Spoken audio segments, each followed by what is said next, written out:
안녕하세요. 김상진입니다. 정보보호 개론 10번째 노트입니다.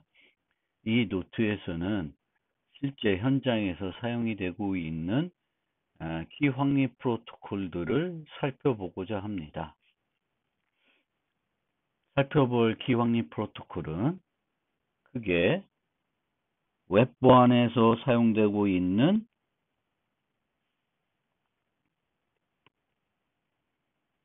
TLS와 그 다음에 무선 내내 보안에 사용되고 있는 WPA, 그리고 메신저를 보안할 때 사용하는 시그널 세 종류를 살펴보고자 합니다. 그 전에 그런데 보통 우리가 키 확립 프로토콜은 세션 키를 확립하는 거고, 세션 키는 그 세션에만 사용하고 버리는 거예요.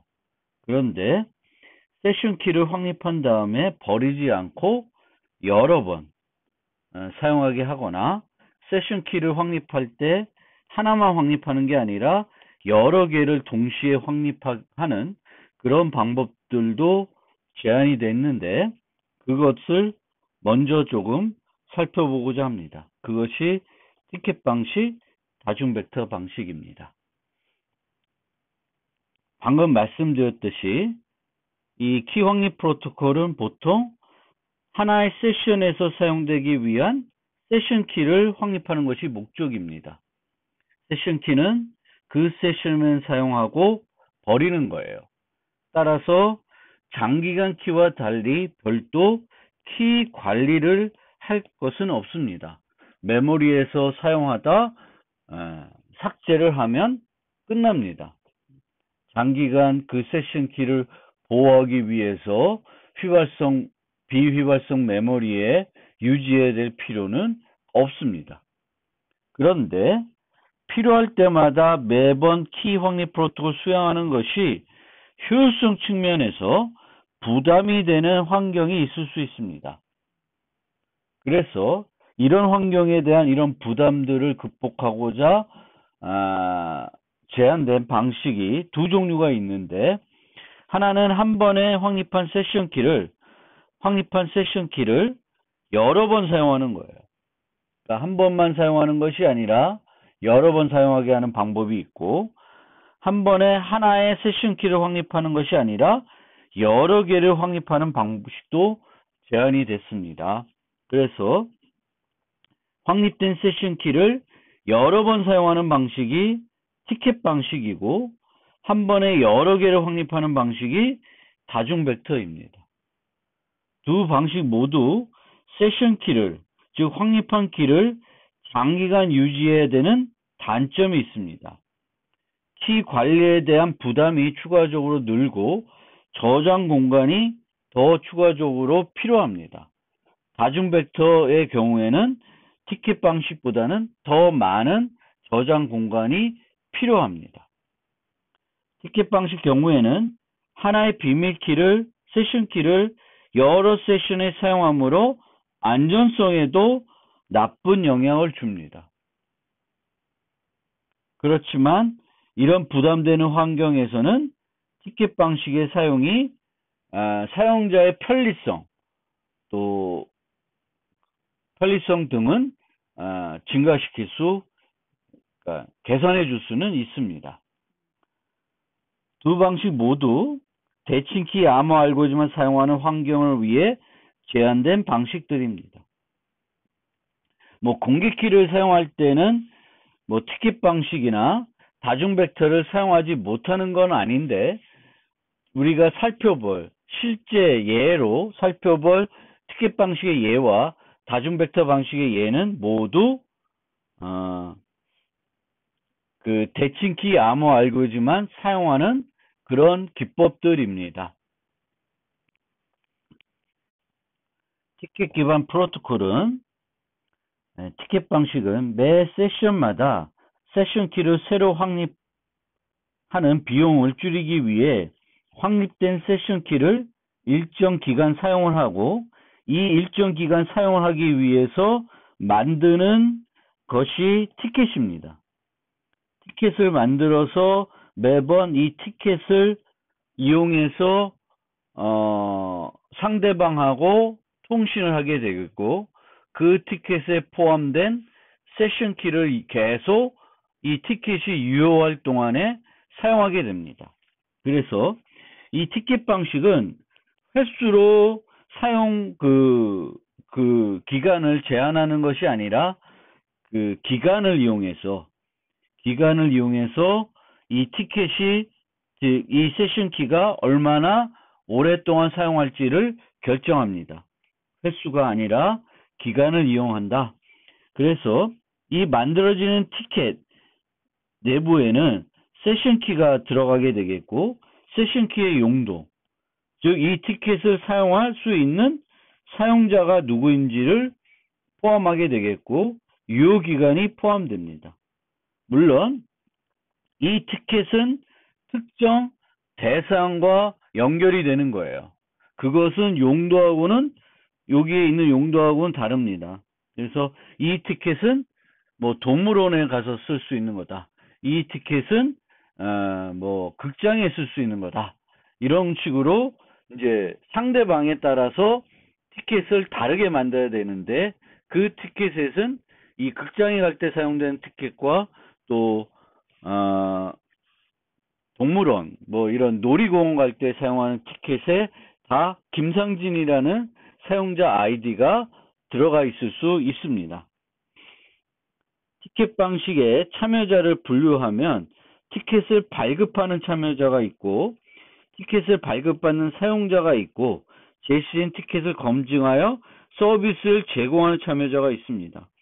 이거를 우리 지금 환경으로 보면 뭐 인터파크처럼 뭐 공연 티켓을 판매하는 쇼핑몰이 있으면 인터파크가 티켓을 발급하는 참여자가 될 것이고, 우리 고객들이, 일반 사용자들이 이 티켓을 발급받는 사용자가 될 거고, 제시된 티켓을 검증하여 서비스를 제공하는 참여자들은 공연장들이 될 것입니다. 그래서 우리는 인터파크에 가서 티켓을 발급받고, 그 티켓을 이제 공연장에 제시해서 입장을, 서비스를 받는 그런 형태가 됩니다. 그런데 입장을 한번 하고 그 티켓은 이제 끝나는 것이 아니라 유효기간 동안에는 계속 쓸 수 있어요. 오늘도 가서 쓰고 내일도 가서 쓰고 계속 쓸 수 있는 그런 형태의 티켓이 됩니다. 이거를 이제 프로토콜 형태로, 암호문 형태로 표현하면은 일반적으로 이런 모습을 하고 있습니다. 여기에 세션 키가 들어가게 되겠고, 이 세션 키는 한 번만 쓰는 것이 아니라 여러 번 사용할 수 있게 되는 것이고요.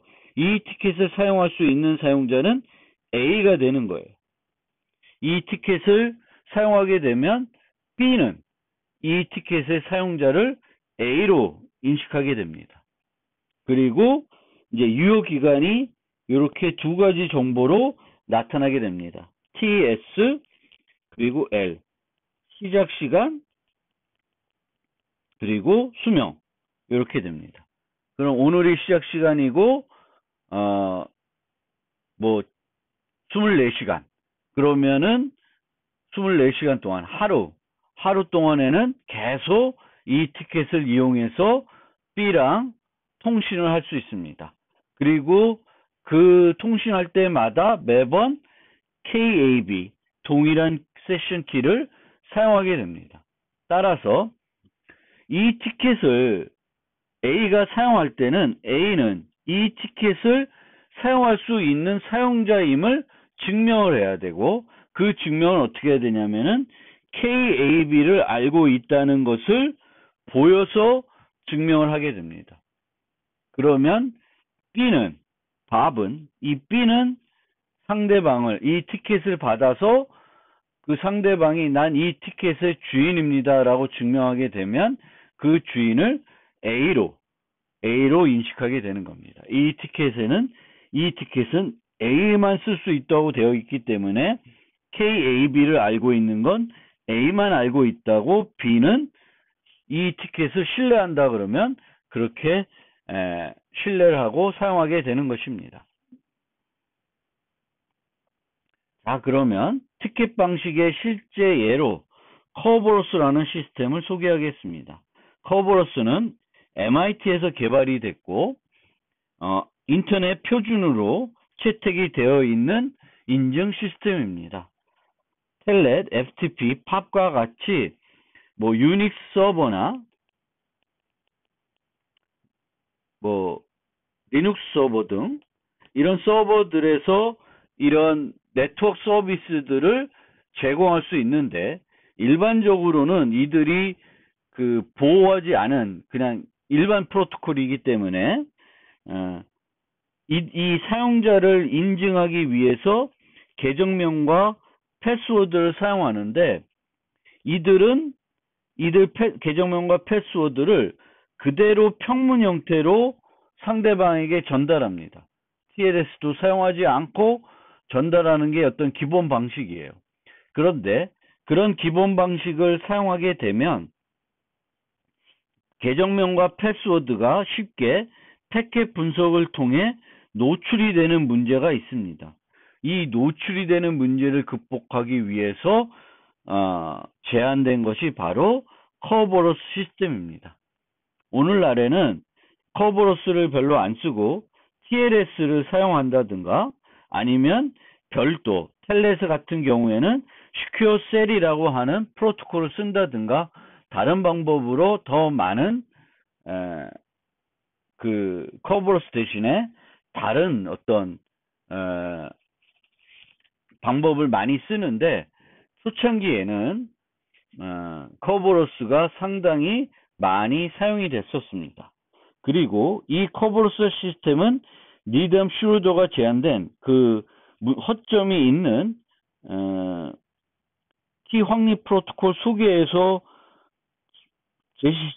보여드렸던 그 프로토콜에 기반하고 있으며, 현재 버전 5까지 개발되어 있습니다. 그리고 타임스탬프를 이용함으로 시스템 간의 시간 동기화가 필요한 방식이 되겠습니다.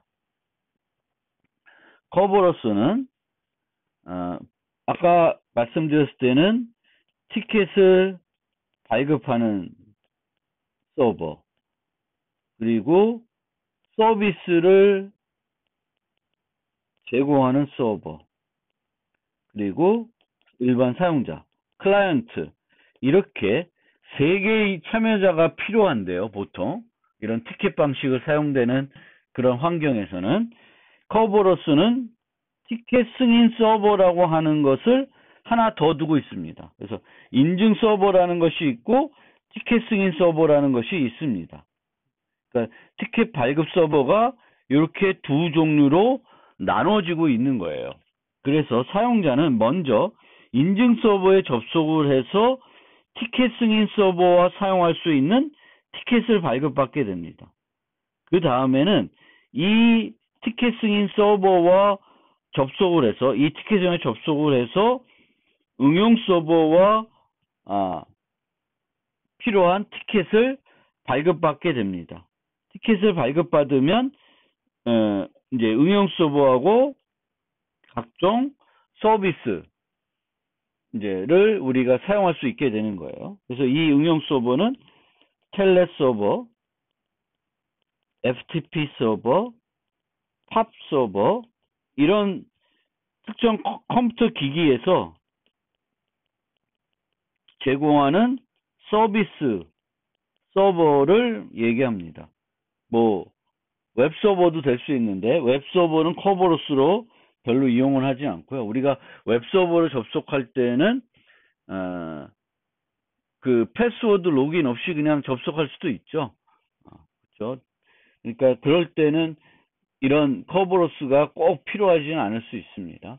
그런데 텔넷이나 FTP나 팝 같이 이제 항상 계정과 패스워드를 이용해서 인증을 해야 되는 그런 서비스의 경우에는 그 인증하는 과정에서 교환해야 되는 패스워드를 보호하기 위해서 별도 메커니즘이 필요한데, 그 메커니즘으로 커버로스라는 걸 사용할 수가 있습니다. 그러면 왜 특히 쓰긴 서버라는 거를 하나 더 사용했는지 설명을 해드리겠습니다. 커버로스는 이렇게 인증 서버와 티켓 승인 서버 두 종류를 유지하고 있고요. 인증 서버는 각 클라이언트하고 장기간 대칭키를 공유하고 있습니다. 우리가 봤던 KAS, KBS 뭐 이런 것들을 얘가 A면, 앨리스면 이렇게 KAS와 AS를 이 인증 서버하고 공유하고 있게 됩니다. 그리고 이 티켓 승인 서버는 일반 사용자하고 어떤 세션 키를, 장기간 키를 공유하고 있는 것이 아니라 이 응용 서버하고 장기간 키를 공유하고 있습니다. 그러면 앨리스는 지금 목적은 이 서버에 접속하는 것이 목적입니다. 그러면 앨리스는 자기의 요 인증 서버에 접속을 해서 먼저 티켓을 받아와야 됩니다. 그리고 이 티켓은 응용 서버하고 사용할 티켓이 아니라 티켓 승인 서버하고 사용할 수 있는 티켓입니다. 이 티켓을 확보하게 되면 이 사용자는 티켓 승인 서버에 접속을 해서 B와 사용할 수 있는 티켓을 받아옵니다. 그러면 이제 이 응용 서버하고 사용할 수 있는 티켓이 있으면 그것을 이용해서 응용 서버에 접속을 하게 됩니다. 그리고 이 티켓이 유효할 동안에는 다른 접속이 필요 없이 이 응용 서버하고 계속 통신을 할 수 있습니다. 그런데 이 KAS, 이 장기간 키, 사용자가 쓰는 장기간 키는 요때만 사용이 돼요.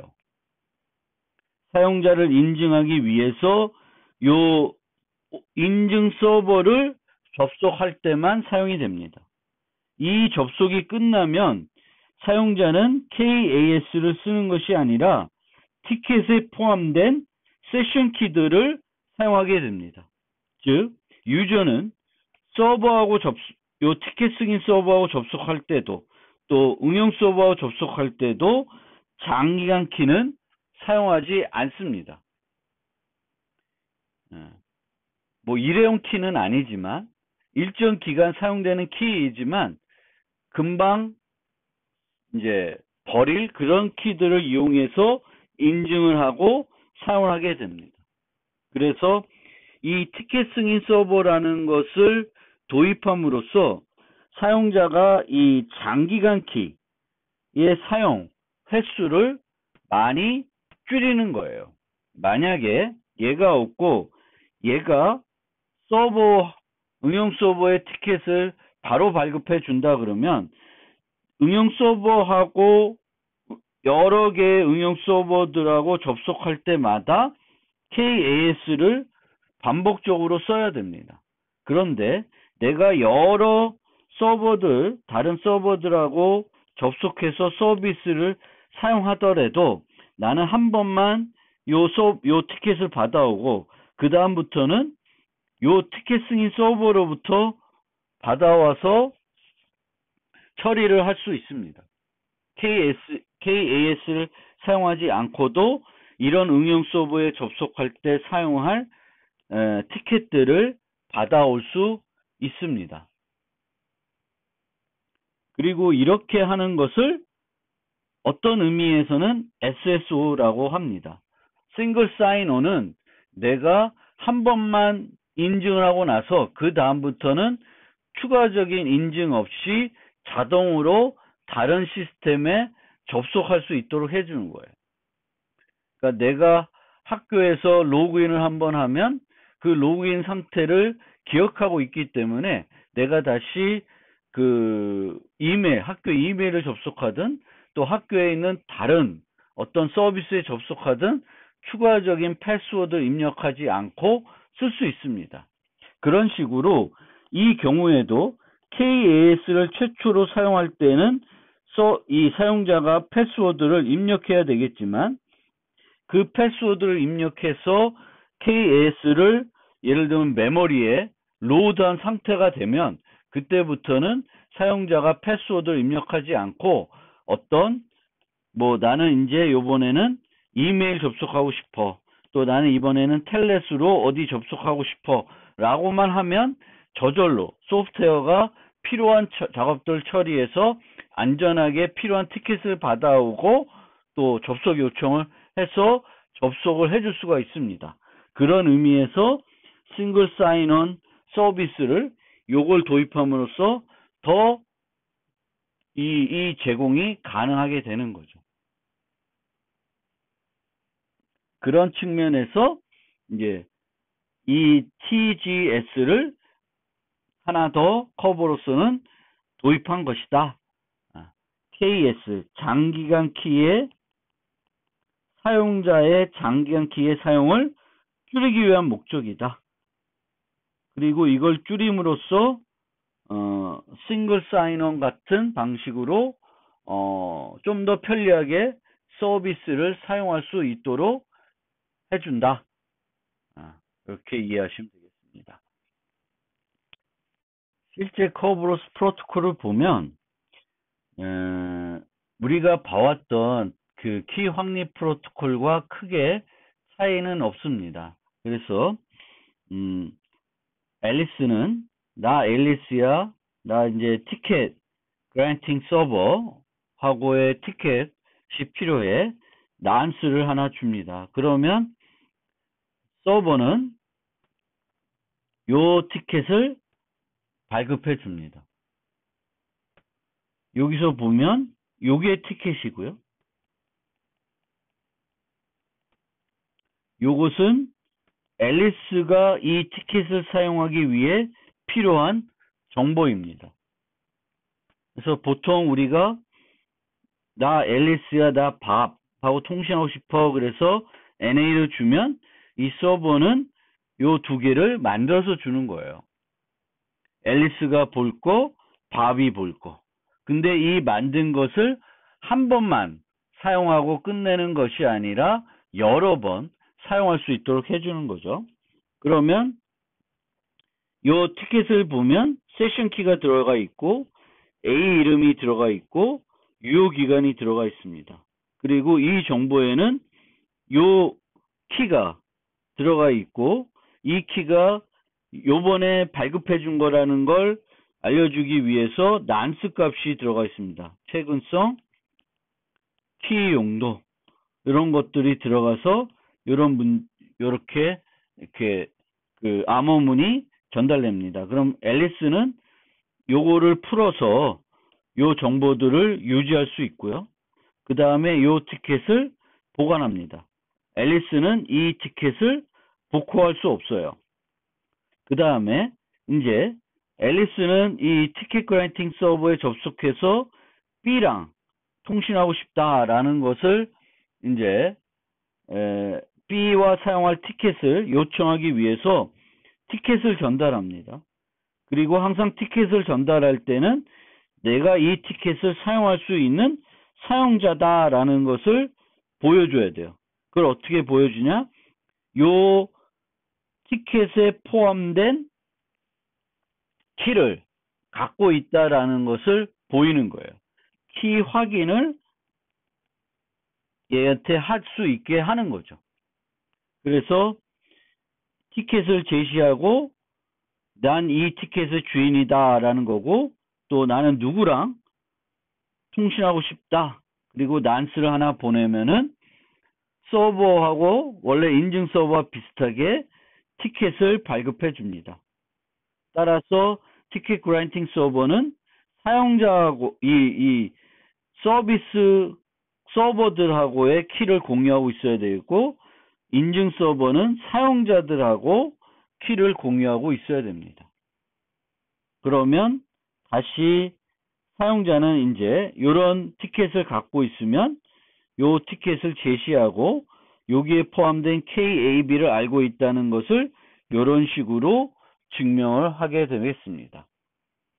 여기서 보면 그 메시지의 최근성을 확인하기 위해서 난스를 쓰고 있는데, 이제 일부는 이런 티켓들은 난스를 써서 최근성을 확인할 수는 없고 유효기간을 이용을 해야 되기 때문에 시간을 쓰는 건 여기의 경우에는 불가피한 요소예요.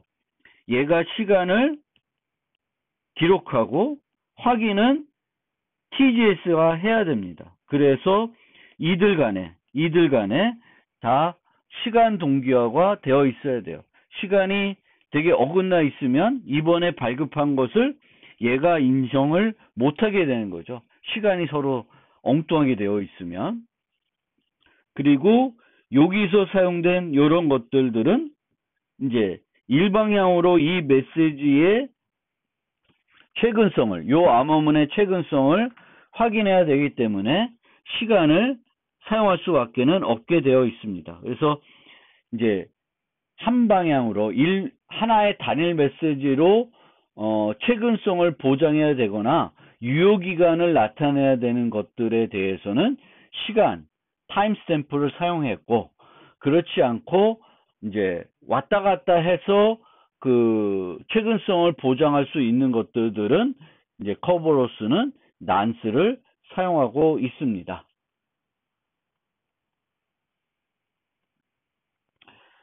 킨 등은 이런 커브로스와 유사한 그 티켓 방식의 프로토콜을 제안을 했는데, 이 방식이 조금 특이한 요소가 있어서 소개해 드리려고 합니다. 이 방식을 보면 A가 있고 인증 서버가 있고 응용 서버가 있습니다. 즉 커브로스와 달리 TGS라는 개념이 없습니다. 사용자는 인증 서버에 접속해서 티켓을 발급받지 않습니다. A는 원래 만약 이런 프로토콜 썼지 않았으면 A에 접속해서 아이디와 패스워드로 인증을 했을 텐데, 똑같이 마찬가지로 진행을 합니다. 앨리스는 나 앨리스야 아이디, 그리고 난스를 주게 됩니다. 그러면 패스워드를 달라고 요청하는 것이 아니라 서버에 이 밥은 서버에 가서 앨리스와 통신할 통신하기 위한 세션 키를 만들어 달라고 합니다. 서버한테. 서버는 앨리스와 응용 서버하고 장기간 대칭 키를 공유하고 있기 때문에 이런 암호문들을 만들어 줄 수 있습니다. 그러면 응용 서버는 자기 부분을 풀어서 여기에 들어있는 KAB가 포함된 티켓을 만들게 됩니다. 즉 응용 서버가 티켓을 직접 생성하고 있습니다. 인증 서버가 티켓을 발급하는 것도 아니고 TGS라고 하는 별도 티켓을 발급하는 서버가 발급하는 것도 아니고 응용 서버가 직접 발급하는 거예요. 동물원이 직접, 공연장이 직접 사용자한테 티켓을 발급하게 됩니다. 그러면 이렇게 그 서비스를 제공하는 그 서버가 직접 티켓을 발급하게 되면 얻어지는 이점이 있어요. 첫 번째로 여기서 타임스탬프를, 유효기간을 나타내기 위해서 타임스탬프를 사용하고 있는데, 이 타임스탬프를 찍는 사용자도 B고 나중에 확인하는 사용자도 B입니다. 보통은 타임스탬프는 입증자와 검증자가 서로 달라요. 얘가 찍고 얘가 확인하는, 얘가 찍고 얘가 확인하는 형태인데, 이 경우에는 입증자와 검증자가 동일인입니다. 아주 특이한 케이스가 되죠. 그렇게 되면 시간을 쓰고 있음에도 불구하고 동기화가 필요 없습니다. 시간 동기화, 시스템 간의 클럭 동기화가 필요 없어지게 돼요. 그런 이점이 있고, 또 하나 응용 서버가 직접 티켓을 발급하는 이런 형태가 되면 사용자는 이제 어떤 응용 서버에 접속하기 위해서 커버스처럼 인증 서버에 가서 요청을 해서 티켓을 받고 또 티켓 그랜팅 서버에 가서 받고 이런 과정들이 필요하다는 것을 모르고 있어도 돼요. 그냥 설치된 소프트웨어에서 패스워드를 치면 그냥 패스워드 치고 나 B에 접속할래 라고 하면 나머지는 사용자하고 투명하게 그 서비스를 진행시킬 수 있습니다. 커버로스에서는 그게 안 돼요. 커버로스에서는 먼저 이제 티켓을 발급받는 절차를 해야 한다는 것을 사용자가 인지하고 있어야 되겠고, 티켓이 만료가 되면 새로운 티켓을 발급받기 위해서 항상 그 인증 서버에 접속을 해야 되겠고, 그 과정을 사용자가 모르는 상태에서는 진행하기 어렵습니다. 그래서 그렇게 이점이 있다라는 거 알아두시면 되겠습니다. 그리고 이렇게 티켓을 받고 나면 그 다음부터는 접속할 때마다 이 과정을 거치지 않고 이렇게 티켓을 제공하고 서로 키 확인을 해서 그 다음부터 접속을 그 실제 서비스를 사용하면 되겠습니다.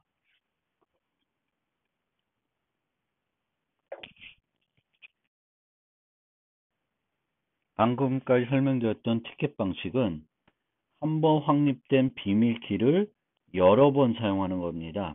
여러 번 일정 기간 동안 사용하는 거예요. 그리고 이때 사용자가 티켓을 유지하고요. 서버는 매번 티켓을 받아 검증합니다. 반면에 다중벡터 방식은 키 확립할 때 하나의 비밀키를 확립하는 것이 아니라 여러 개를 확립하게 되겠습니다. 그리고 이 여러 개 확립한 것을 한 번에 하나씩 사용하게 됩니다. 즉, 하나의 비밀키를 여러 번 사용하지는 않습니다. 클라이언트가 여러 개의 비밀키를 유지하는 것은 환경에 따라 클라이언트에 부담될 수 있습니다. 이 문제 때문에 티켓 방식과 정반대로 응용 서버가 유지하는 형태로 사용할 수도 있습니다. 그러니까 티켓은 사용자가 유지하고 사용할 때마다 티켓을 제시했는데 반대로 클라이언트가 여러 개를 유지해야 되는 형태가 되니까 다중 벡터는 그 벡터들을 클라이언트가 유지하지 않고 응용 서버가 유지할 수 있습니다. 그래서 응용 서버가 그 벡터를 하나씩 클라이언트한테 보내고 클라이언트가 그 벡터를 사용할 수 있는 사용자이면 세션 키가 확립이 돼서 통신하게 되는 방식을 사용할 수도 있습니다. 그 다중 벡터의 예로 UMTS에서 사용하는 아카라는 프로토콜을 살펴보고자 합니다. UMTS는 3G 이동통신, 유럽에서 사용하는 3G 이동통신 표준입니다. 지금은 뭐 5G까지 발전했지만 예전 유럽에서 사용했던 그 이동통신 표준이 UMTS이고 그 UMTS에서 단말을 인증할 때 사용하는 프로토콜이 아카라는 프로토콜입니다. 이 프로토콜은 다중 벡터 기법을 사용하고 있습니다. 이 유럽의 경우에는 EU 연합으로 구성이 되어 있고 그 유럽에 있는 각국에 있는 사람들은 자유롭게 다른 나라로 이동할 수 있습니다. 그러면 각 나라마다 이동통신 인프라가 설치가 되어 있겠죠. 그러면 예를 들면 프랑스에 있는 사람이 독일로 뭐 여행을 갔다. 그러면 독일에서도 이 핸드폰을 계속 사용할 수 있어야 됩니다. 그런데 이 프랑스에 소속되어 있는 이 스마트폰은 여기에 보면 홈 로케이터 레지스터 그리고 AUC라고 하는 게 있습니다. 그래서 프랑스에 소속되어 있는 핸드폰이면 프랑스 사람 거의 핸드폰이면 프랑스 나라에 있는 그 인증센터가 있을 것이고 이 인증센터와 MS 간에는 대칭키를 공유하고 있고 이 키로 인증을 할 수 있습니다. 이 사용자가 어떤 사용자이고 사용자인지 확인할 수 있고 거기에 맞게끔 또 사용 서비스에 따라서 과금을 할 수 있습니다.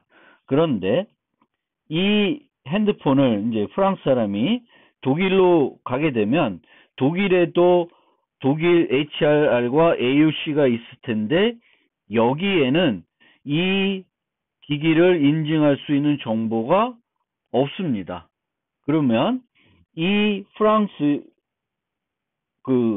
사람의 핸드폰, 프랑스인이 이제 독일 쪽으로 넘어가게 되면 독일에 있는 그 HLR은 이 사람 입장에서 보면 VLR이 되고요. 그러니까 디지털 로케이션 레지스터가 됩니다. 그리고 여기에도 인증센터가 있겠지만 그 인증센터는 MS를 인증할 수 있는 정보를 대칭키를 공유하고 있지 않습니다. 그러면 이 VLR은 예로부터 메시지를 받으면 이 사람은 프랑스로부터 온 핸드폰이구나를 알게 되고 프랑스의 AUC 홈 레지스터에 연락해가지고 필요한 정보를 받아와서 이 핸드폰을 인증하게 됩니다. 그런데 이 사용자가 독일에서 계속 활동할 때마다 프랑스에 있는 인증센터에 가서 정보를 얻어와야 되는 것은 너무 비용이 많이 들어가니까 처음에 한번 이 프랑스에 접근했을 때 하나를 받아오는 게 아니라 여러 개를 받아오는 거예요. 그래서 다중 벡터를 받아오고 이 벡터들을 이 VLR이 유지하고 있습니다. 그리고 이 MS가 접속할 때마다 이 MS를 새롭게 인증해야 될 때마다 프랑스에 가서 요청하지 않고 이 받아놓은 벡터를 이용해서 MS를 인증하고 키 확립을 해서 비밀 통신을 할 수 있게 서비스가 진행이 되겠습니다.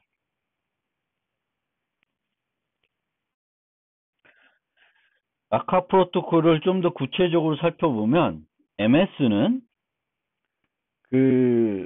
최초로 자신을 인증해야 될 때 또는 기지국에서 이 MS를 식별해야 될 때 MS는 IMSI라고 하는 독특한 자신의 식별자를 전달합니다.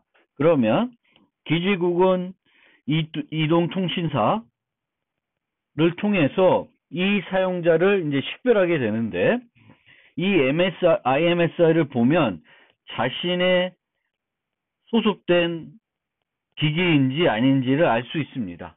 만약에 자신의 소속된 기기가 아니면은 이 MS가 소속된 HN에게 홈 네트워크에게 접근해서 필요한 정보를 받아와야 합니다. 그래서 지금 현재 접속하고자 하는 MS가 이 핸드폰이 현재 내가 내 이동통신사에서 가입되어 있는 가입자인지 아니면 이제 다른 소속에 된 가입자인지를 이 IMSI를 이용해서 식별하게 된다라는 거고요. IMSI를 이용해서 식별해서 인증하고 나면 이 IMSI를 계속 사용하는 건 아니고 TMSI라고 하는 식별자로 바꿔서 이제 식별하게 됩니다. 따라서 IMSI는 누가 보든지 간에 이 핸드폰을 식별할 수 있는 정보이지만 TMSI는 이 MS를 식별할 수 있는 얘가 어디에 소속되어 있고 이런 정보는 노출되지 않습니다. 그리고 TMSI는 이제 또 뭐 기지국이 바뀐다든지 아니면 뭐 그럴 경우에 이제 그 새롭게 발급되기 때문에 얘를 통해서 프라이버시를 MS의 프라이버시를 제3자들한테 제공할 수 있습니다. MS는 특정 홈 네트워크에 등록되어 있으며 HN과 장기간 대칭키와 카운터를 공유하고 있습니다. 그러니까 메시지의 최근성을 보장하기 위해서 아카는 타임스탬프를 쓰는 게 아니라 카운터를 활용하고 있다.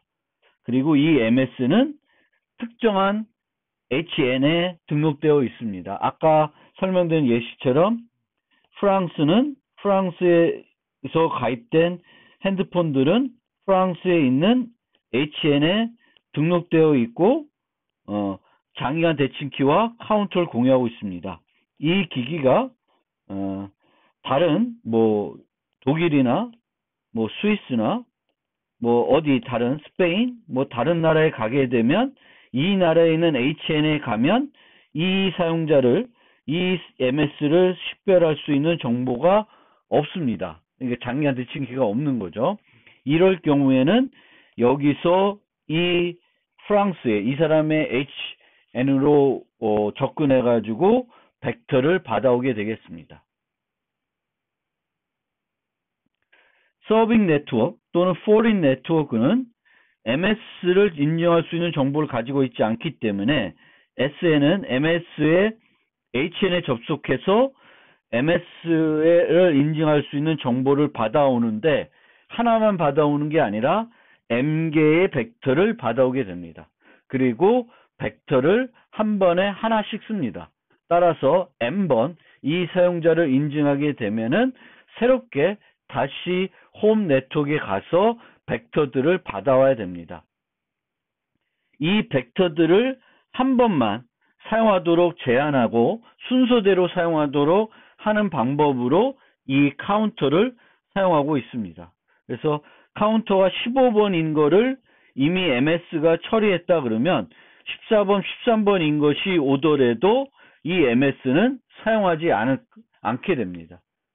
내가 지금까지 사용했던 가장 높은 값의 카운터 값에 해당되는 벡터를 쓰고 나면 그거보다 작은 값의 카운터들은 사용하지 않습니다. 그리고 한 번 쓴 벡터는 세션이 종료되면 버린다라고 생각하시면 되겠습니다.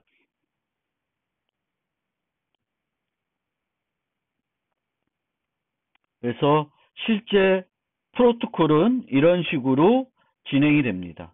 MS가 IMSI를 visiting, 서빙 네트워크, 포린 네트워크에 VR로 전달이 되면 VR은 얘를 식별할 수 있는 인증 정보가 없으니까 이 IMSI를 보면은 어떤 홈 네트워크에 어떤 네트워크에 접속이 되는지 알고 있습니다. 그러면 거기에 연락을 하는 거예요. 그러면 이 HLR은 AV 그 오센티케이션 벡터를 M개를 생성해서 VR에 줍니다. 그럼 VR은 이 M개를 차례대로 보관하고 하나씩 사용해서 이 MS와 통신을 하게 됩니다. 이 전달을 할 때 OSI라는 걸 주고 NI를 주면 이 MS는 이거를 확인하고 RSI를 만들어서 되돌려 줄 수 있는데 이 VHR은 이 값도 만들 수 없습니다.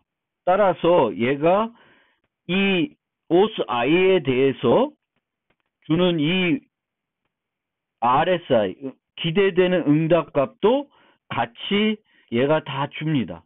그래서 요 OSI와 이 X 그 기대되는 그 기대값, 그 응답값 그리고 사용할 키들을 다 서빙 네트워크에 주게 됩니다. 그러면 결국은 이 둘은 이 CKI, IKI를 이용해서 서로 통신을 비밀 통신을 할 수 있습니다.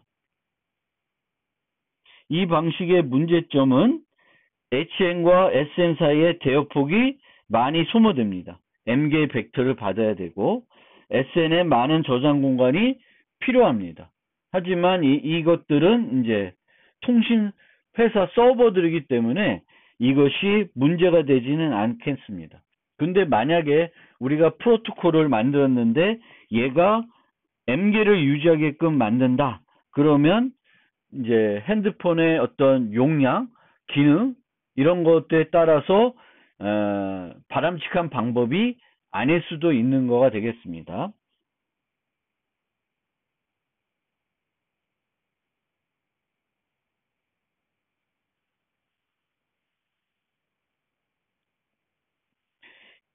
이 티켓과 아까도 말씀드렸지만 티켓은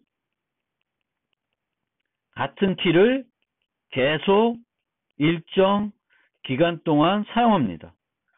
반면에 벡터는 한 번 쓴 벡터는 다시 안 써요. 그 다음 벡터를 쓰고 그 다음 벡터를 씁니다. 각 벡터마다 이제 사용할 세션 키들이 포함되어 있다고 생각하시면 돼요. 따라서 이 경우에는 한 벡터에 있는 세션 키가 노출된다고 해서 그것을 다시 재활용할 수는 없습니다. 그런데 티켓은 일정 기간 사용하도록 되어 있기 때문에 아직 유효한 기간이 남아있는 티켓인 경우에는 그 티켓을 확보하고 그 티켓 안에 있는 세션 키를 공격자가 알게 되면 원래 그 티켓을 사용할 수 있는 사용자 대신해서 서비스를 사용할 수 있게 되는 문제점은 있습니다. 다시 한번 요약드리면 티켓, 다중벡터 두 가지가 있는데 키 확립 프로토콜을 자주 반복적으로 해야 되는 것들에 대한 효율성 문제를 극복하기 위한 방법이 되겠습니다. 그래서 키 확립 후 일정 기간 동안에는 인증 서버와 통신하지 않고 둘 다 서비스를 이용할 수 있도록 해줍니다. 발급 시점에서 티켓은 하나의 티켓만 받고 그 티켓을 고객이 클라이언트가 유지합니다.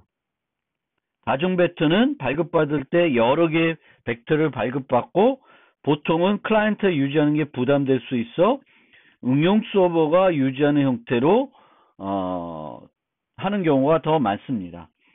티켓을 발급받을 때 하나의 티켓만 발급되기 때문에 비용은 별로 크지 않습니다.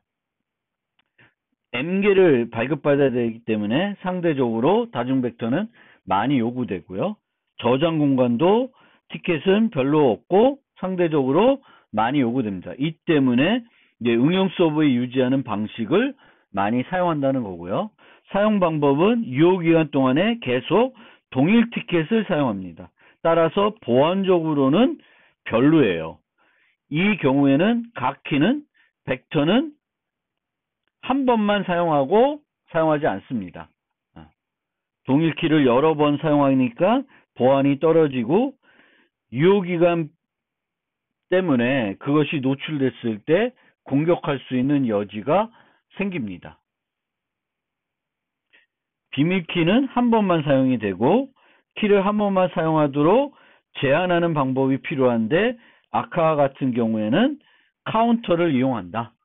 벡터를 한 번 쓴 벡터를 또다시 사용하지 못하게 하는 방법은 이제 클라이언트가 그 벡터를 예를 들면 서버에서 받았을 때 아니면 거꾸로 서버에서 받으면 서버는 한 번 사용한 벡터는 보관하고 있어서 중복 체크를 한다든지 이를 통해서 재사용할 수 없도록 하는 방법이 필요하겠습니다.